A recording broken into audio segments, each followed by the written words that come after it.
तृणमूल कांग्रेस ने 2021 में बंगाल से वायदा किया था, मुझे याद है, 5 लाख लोगों को रोजगार देंगे, ये उनका वायदा था। कितने लोगों को रोजगार दिया?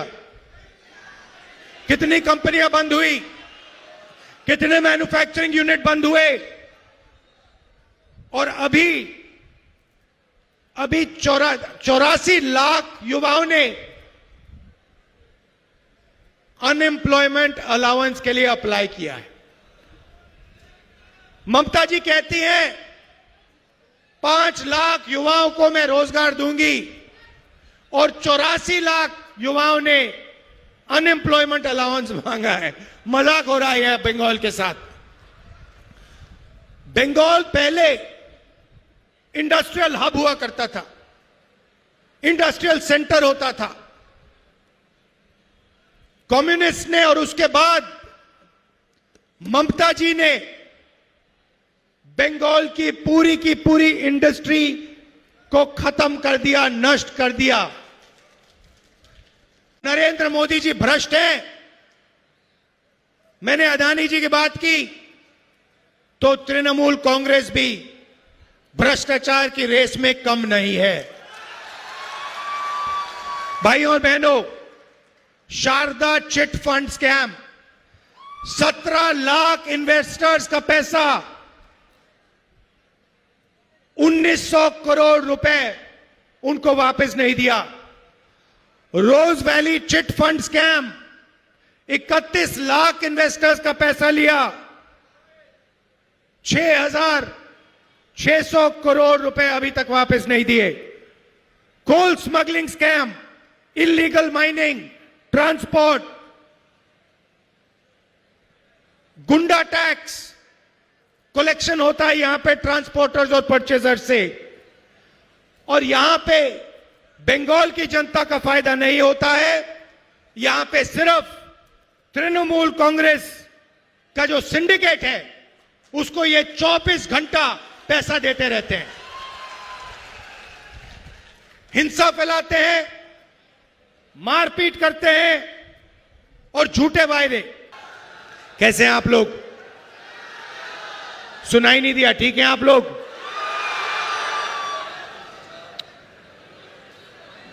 देश में क्या हो रहा है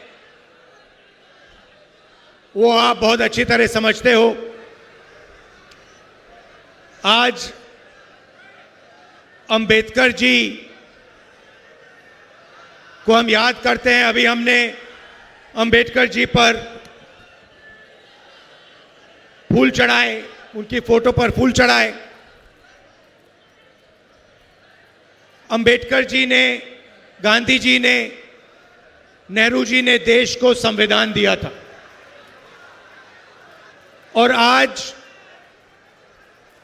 नफरत भरी विचारधारा बीजेपी की, आरएसएस की नफरत फैलाने वाली विचारधारा संविधान को खत्म करने की कोशिश कर रही है, संविधान को मिटाने की कोशिश कर रही है। सीधा सामने आकर संविधान पर आक्रमण नहीं कर सकते हैं, मगर जहां भी इनको मौका मिलता है ये संविधान पर आक्रमण करते हैं। संस्थाओं में अपने लोगों को बैठाते हैं, वोट चोरी करते हैं, लोकतंत्र को खत्म करने की कोशिश करते हैं। कन्याकुमारी से कश्मीर तक हम चले भारत जोड़ो यात्रा में, और हमारी लड़ाई देश में आरएसएस, बीजेपी की नफरत भरी विचारधारा के खिलाफ है। 4000 किलोमीटर हम चले और हमने एक ही नारा दिया, नफरत के बाजार में मोहब्बत की दुकान खोलनी है। ये देश नफरत का देश नहीं है, ये देश मोहब्बत का देश है, और इसीलिए हम 4000 किलोमीटर चले और ये मैसेज देश को दिया कि नफरत से, हिंसा से, बंटवारे से कुछ नहीं होने वाला है। मोहब्बत से, एकता से देश आगे बढ़ेगा। इस बात से आप सहमत हैं? सहमत हैं? आपने देखा, आजकल आपने नरेंद्र मोदी का चेहरा देखा है? देखा है? हवा निकल गई है। आप देखो, बंगाल में घूम रहे हैं, उनका चेहरा देखो ठीक से। वो मेरी आंख में आंख नहीं मिला सकते हैं।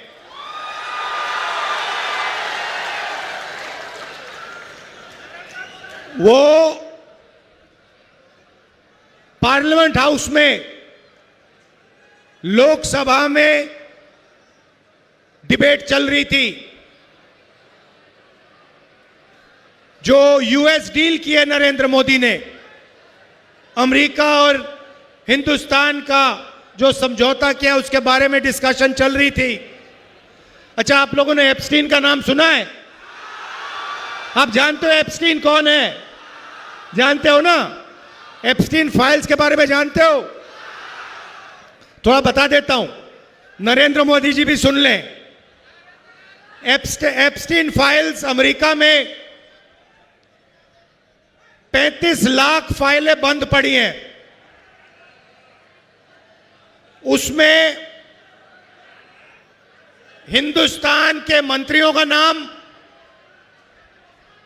बीजेपी के नेताओं का नाम और नरेंद्र मोदी जी भी उसमें फंसे पड़े हुए हैं। एप्स्टीन फाइल्स की चाबी डोनाल्ड ट्रंप के हाथ में है। इसलिए जब डोनाल्ड ट्रंप मोदी से कहता है, मोदी जी जंप मारो, तो नरेंद्र मोदी जंप मारता है। उससे कहता है उधर बैठ जाओ, तो नरेंद्र मोदी उधर बैठ जाता है, क्योंकि कंट्रोलर डोनाल्ड ट्रंप के हाथ में है। भाइयों और बहनों, बीजेपी ने और नरेंद्र मोदी ने एक नया राजनीतिक सिस्टम निकाला था। आइडिया क्या था कि पूरा का पूरा फाइनेंस, पार्टी का जो पैसा है, पूरा का पूरा एक जगह रख दो। कौन सी जगह? अदानी। तो उन्होंने क्या किया?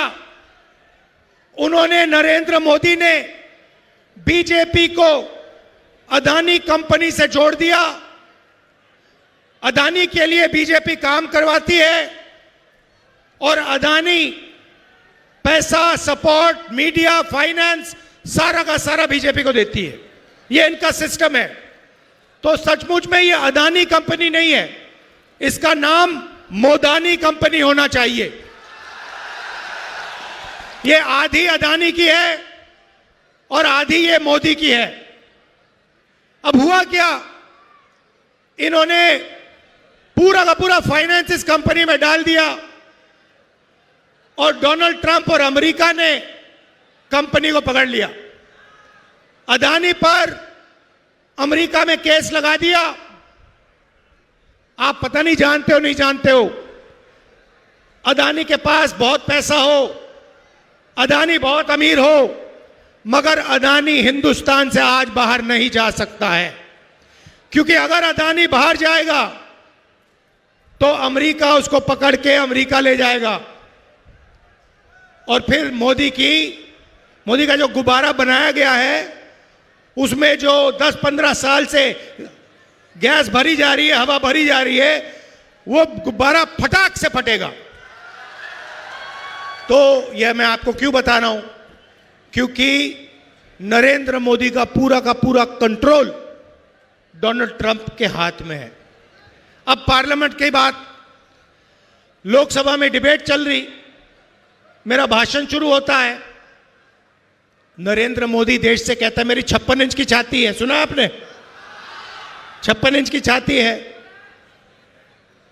डिबेट शुरू होती है, मैं डिबेट शुरू करता हूं और मैंने वहां पे काम शुरू कर दिया। जो मैं अभी आपसे बोल रहा हूं वो मैंने शुरू कर दिया। एप्स्टीन, अदानी, और मेरे पास थोड़ा ज्यादा इंफॉर्मेशन है जो मैंने आपको अभी बताया नहीं। मोदी जी की हवा निकल गई। अमित शाह से कहते हैं इसको चुप करवाओ, इसको चुप करवाओ। वो पूरे इशारे चल रहे हैं, मैं रुका नहीं। एक बार रोका, नहीं रुका, दूसरी बार रोका, नहीं रुका, तीसरी बार रोका, नहीं रुका, और फिर नरेंद्र मोदी जी उठे। टीवी पे आप देखो, उठे और पार्लियामेंट लोकसभा से बाहर निकल के भाग गए। 56 इंच की छाती होगी मगर आंख में आंख नहीं मिला सकता, दम नहीं है आदमी में। और हिंदुस्तान को भयंकर धोखा दिया नरेंद्र मोदी ने। अमेरिका के साथ जो इन्होंने समझौता किया है उसका नुकसान बीजेपी को नहीं होगा, उसका नुकसान आपको होगा, देश की जनता को होगा, बंगाल को होगा, किसानों को होगा, मजदूरों को होगा, छोटे व्यापारियों को होगा। देश को बेच दिया है। मैं फिर से बोलता हूं, नरेंद्र मोदी को अमेरिका ने कंट्रोल किया और नरेंद्र मोदी जी ने हिंदुस्तान को बेच दिया। समझौते के बारे में थोड़ा सा आपको बताना चाहता हूं। नरेंद्र मोदी ने पहली बार हिंदुस्तान के कृषि सेक्टर को अमेरिका के किसानों के लिए खोल दिया। डील के बाद अमेरिका के किसान अपना माल, अपनी दाल, अपना सोया, अपना कपास, अपने अखरोट, बादाम, अपने फल हिंदुस्तान में बेच पाएंगे। अब आप देखिए, हिंदुस्तान में खेत छोटे होते हैं, मैकेनाइजेशन कम है। हमारे किसानों के पास बड़ी बड़ी मशीनें नहीं होती हैं। अमेरिका में 1000, 10,000, 50,000 एकड़ के खेत होते हैं, पूरा मैकेनाइजेशन है, कंबाइन हार्वेस्टर, ट्रैक्टर, पूरी मशीनरी से काम होता है। आप ही सोचिए, अगर उनके किसानों का माल हिंदुस्तान में बिकेगा, हमारे सारे के सारे किसान बर्बाद हो जाएंगे। तो पहला काम नरेंद्र मोदी ने किया, कृषि का सेक्टर अमेरिका को के लिए खोला और हमारे किसानों को खत्म कर दिया, नष्ट कर दिया। दूसरा काम और सबसे शर्मदायक काम, नरेंद्र मोदी ने अमेरिका से कहा कि हम उन्हीं लोगों से तेल खरीदेंगे जो आप चाहते हो। अगर आज हिंदुस्तान रूस से, ईरान से, सऊदी से, वेनेजुएला से के तेल खरीदना चाहता है तो बिना अमेरिका से पूछे हिंदुस्तान नहीं खरीद सकता।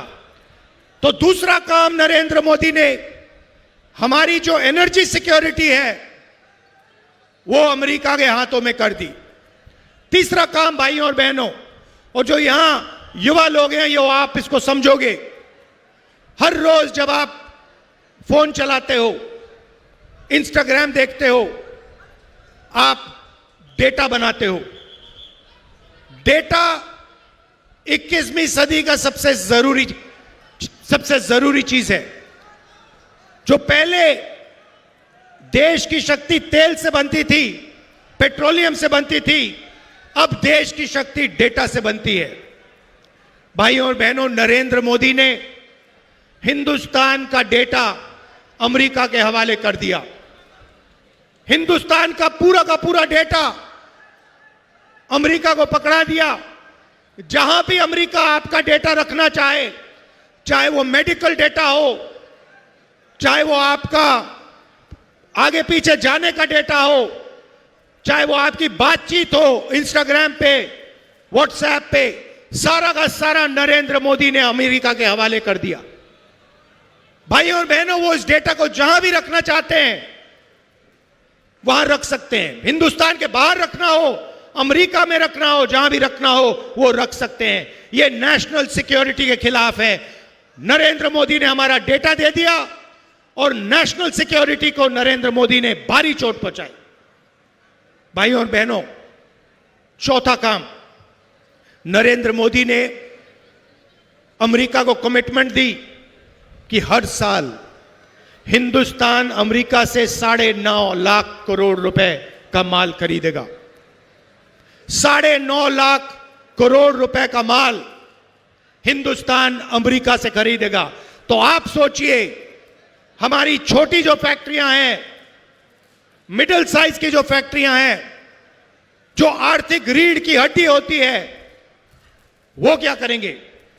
अगर अमेरिका का माल सुनामी जैसे हिंदुस्तान में आएगा तो हमारी सारी की सारी छोटी और मिड साइज फैक्ट्रियां बंद हो जाएंगी। तो यह चौथा काम नरेंद्र मोदी ने कहा। आप देख रहे हो, आप कह रहे हो कि भैया हमारी तो फैक्ट्रियां, छोटी फैक्ट्रियां, मिडिल साइज फैक्ट्रियां ममता जी ने ही बंद कर दी। बंगाल में आपको डबल नुकसान होगा। बंगाल में ममता जी ने आपकी इंडस्ट्री को खत्म कर दिया और पूरे हिंदुस्तान में वो नरेंद्र मोदी इंडस्ट्री को खत्म करने में लगा हुआ है। भाई और बहनों, आप जानते हो कि डोनाल्ड ट्रंप ने हिंदुस्तान के प्रधानमंत्री के बारे में बोला कि जब भी मैं चाहता हूं 2 मिनट के अंदर मैं हिंदुस्तान के प्रधानमंत्री का राजनीतिक करियर खत्म कर सकता हूं। 2 मिनट में ट्रंप कहता है। और 24 घंटा ट्रंप नरेंद्र मोदी को गाली देता है, मजाक उड़ाता है उसका। नरेंद्र मोदी जाके गले लगता है और ट्रंप उसका मजाक उड़ाता है और कहता है कि भैया इसका जो करियर है, इसका राजनीतिक करियर है, इसको मैं 2 मिनट में खत्म कर दूंगा। भाइयों और बहनों, नरेंद्र मोदी के बारे में ट्रंप ने एक और बात बोली। ट्रंप ने बोला कि जब मैं इसको फोन करता हूं तो ये मुझे सर बुलाता है। समझिए, समझिए, कहां महात्मा गांधी, कहां जवाहरलाल नेहरू, कहां सरदार पटेल, कहां अंबेडकर जी, कहां इंदिरा गांधी जी, जो कभी नहीं झुके, कभी नहीं। 15-15 साल जेल गए, शहीद हो गए, मगर झुके नहीं। और कहां आज का प्रधानमंत्री जो अमेरिका के राष्ट्रपति को सलूट मार के सर बोलता है। यह देश की सच्चाई है। और फिर 24 घंटा ये नफरत फैलाते हैं, एक धर्म को दूसरे धर्म से लड़ाते हैं, हिंदू को मुसलमान से, क्रिश्चियन को सिख से, एक जात को दूसरी जात से। मणिपुर को जला दिया, बंगाल में इलेक्शन चोरी करने की कोशिश करते हैं, मध्य प्रदेश में चोरी किया, महाराष्ट्र में चोरी किया, हरियाणा में चोरी किया। ये ऐसे इलेक्शन नहीं जीतते हैं भाई और बहनों। ये चोरी करके, वोट काट कर, कांग्रेस पार्टी विपक्ष के वोट काट कर ही चुनाव जीतते हैं। यह सच्चाई है देश की। दूसरी तरफ उनको मौका कौन दे रहा है? बंगाल में बीजेपी को मौका कौन दे रहा है? तृणमूल कांग्रेस दे रही है।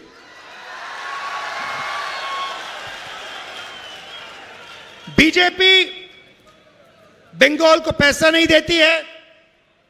2 लाख करोड़ रुपए बीजेपी ने बंगाल को नहीं दिए। मनरेगा का पैसा काट दिया, बंगाल के लिए यूनियन बजट में कोई प्रोजेक्ट नहीं दिए और फिर एसआईआर के माध्यम से लोकतंत्र पर आक्रमण कर रहे हैं। मगर तृणमूल कांग्रेस भी अपने काम में लगी हुई है, वो भी बंगाल के लिए काम नहीं कर रही है। अगर नरेंद्र मोदी जी भ्रष्ट हैं, मैंने अदानी जी की बात की, तो तृणमूल कांग्रेस भी भ्रष्टाचार की रेस में कम नहीं है।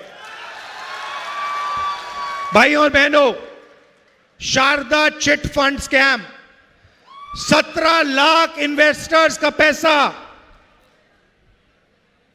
1900 करोड़ रुपए उनको वापस नहीं दिया। Rose Valley chit fund scam, 31 lakh investors का पैसा लिया, 6,600 करोड़ रुपए अभी तक वापस नहीं दिए। Coal smuggling scam, illegal mining, transport, goonda tax collection होता है यहां पे ट्रांसपोर्टर्स और परचेजर्स से, और यहां पे बंगाल की जनता का फायदा नहीं होता है। यहां पे सिर्फ तृणमूल कांग्रेस का जो सिंडिकेट है उसको ये 24 घंटा पैसा देते रहते हैं, हिंसा फैलाते हैं, मारपीट करते हैं और झूठे वायदे। तृणमूल कांग्रेस ने 2021 में बंगाल से वायदा किया था, मुझे याद है, 5 लाख लोगों को रोजगार देंगे, ये उनका वायदा था। कितने लोगों को रोजगार दिया? कितनी कंपनियां बंद हुई? कितने मैन्युफैक्चरिंग यूनिट बंद हुए? और अभी 84 लाख युवाओं ने अनएम्प्लॉयमेंट अलाउंस के लिए अप्लाई किया है। ममता जी कहती हैं 5 लाख युवाओं को मैं रोजगार दूंगी, और 84 लाख युवाओं ने अनएम्प्लॉयमेंट अलाउंस मांगा है। मजाक हो रहा है बंगाल के साथ। बंगाल पहले इंडस्ट्रियल हब हुआ करता था, इंडस्ट्रियल सेंटर होता था। कम्युनिस्ट ने और उसके बाद ममता जी ने बंगाल की पूरी इंडस्ट्री को खत्म कर दिया, नष्ट कर दिया। और अगर हम हिंसा की बात करें, महिलाओं की बात करें, तो RG Kar rape and murder case की भी बात करनी होगी। भाइयों और बहनों, बंगाल में कोई अकाउंटेबिलिटी नहीं है। जो भी टीएमसी के लोग करना चाहते हैं, टीएमसी के गुंडे करना चाहते हैं, वो कर सकते हैं। कांग्रेस के नेताओं को मारते हैं, हिंसा करते हैं। तपन कुंडू यहां हमारा आईएनसी का लीडर था, उसका मर्डर कर दिया। और दोनों बीजेपी और टीएमसी हिंसा का प्रयोग करते हैं। कांग्रेस पार्टी हिंसा के खिलाफ है। हम नफरत नहीं फैलाते हैं। हम एक धर्म को दूसरे धर्म से, जात को दूसरी जात से, एक भाषा को दूसरी भाषा से कभी नहीं लड़ाते हैं। हम जोड़ने का काम करते हैं, क्योंकि हम जानते हैं सत्य और अहिंसा से के रास्ते से ही देश आगे बढ़ेगा। भाइयों और बहनों, चुनाव में हमने बंगाल को मैनिफेस्टो में वायदे किए। सबसे पहला वायदा 10 लाख रुपए हेल्थ इंश्योरेंस हर परिवार को, फ्री कैंसर और डायलिसिस ट्रीटमेंट डिस्ट्रिक्ट हॉस्पिटल में। कृषक सम्मान 15,000 रुपए हर साल और 200 यूनिट मुफ्त बिजली बंगाल के किसानों को। शिक्षा लो, फ्री एजुकेशन ग्रेजुएशन तक, महिलाओं को पीजी तक, कम्युनिकेटिव इंग्लिश और एआई में स्कूलों में एजुकेशन। युवा समाज जो भी सरकारी पोस्ट हैं जल्दी से जल्दी हम उन्हें भरेंगे, युवाओं को इंटर्नशिप अपॉर्चुनिटी देंगे और डिस्ट्रिक्ट लेवल पे हम एआई सेंटर्स खोलेंगे युवाओं के लिए। और महिलाओं के लिए 2000 रुपए हर महीने उनके बैंक अकाउंट में कांग्रेस पार्टी कैश ट्रांसफर करेगी।